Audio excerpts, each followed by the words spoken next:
ফরিদপুর সদর উপজেলার মানুষের জন্য নদী ভাঙন এখন নিত্যদিনের ঘটনা হয়ে দাঁড়িয়েছে। সম্প্রতি উপজেলার নারকেলবাড়িয়া চর, নসিরপুর চর, মানাইর আক্টের চর ও ঢেউখালী এলাকায় পদ্মার ভাঙন তীব্র আকার ধারণ করেছে। ইতিমধ্যে নদীতে হারিয়েছে বহু ফসলি জমি, গ্রামীণ রাস্তাঘাট ও গুরুত্বপূর্ণ স্থাপনা। বাড়ি ঘর হারানোর আশঙ্কায় দিন গুনছে শতাধিক পরিবার।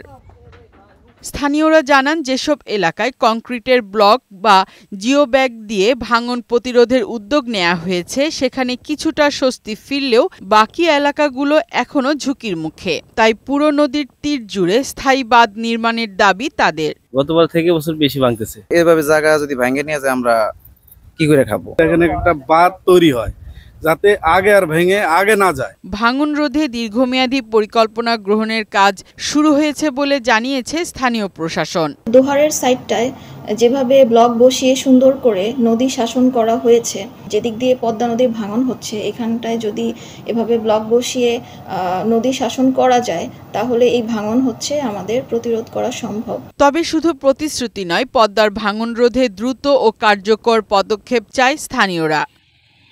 ফারহানা শিমু, বৈশাখী সংবাদ।